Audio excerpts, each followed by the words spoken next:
It was a lavish ceremony, a display of Air Force and Marine arms with President el-Sisi appearing in his military uniform.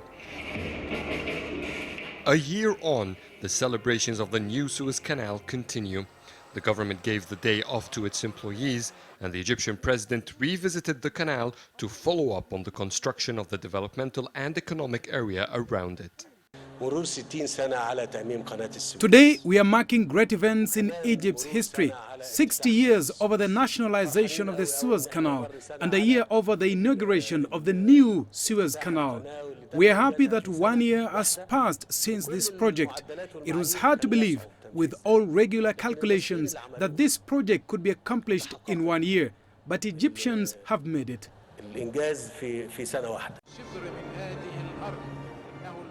During the marketing campaign of the project last year, the government said it expects revenues of the Suez Canal to jump from $5 billion to 13 annually by 2023. Among the harsh economic circumstances Egypt was going through, it sounded like the salvation, but the reality was harsher.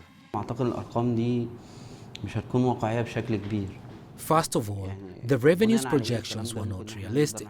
We expected that the world trade volume would shrink, but we didn't expect the drop in oil prices, which made it cheaper for vessels to go through the Cape of Good Hope instead of paying an expensive fee going through the canal.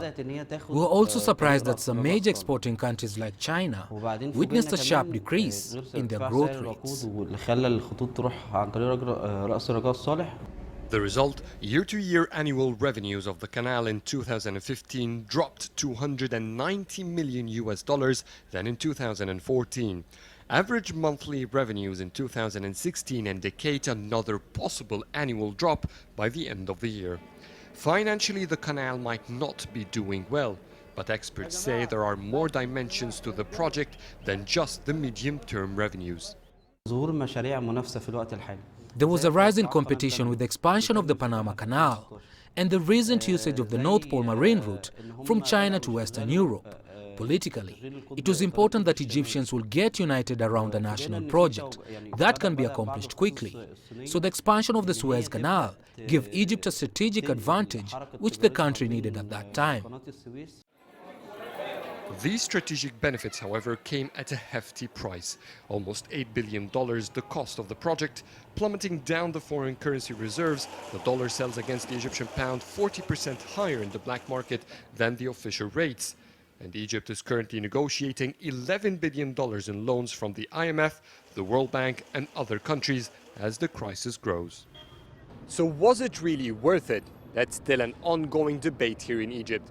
In any case, the majority of the people are now looking forward to the revenues of the Suez Canal Developmental Axis, a huge industrial and trade project, which, like the canal, the government gave an optimistic number of $100 billion annually in revenues when the project is complete.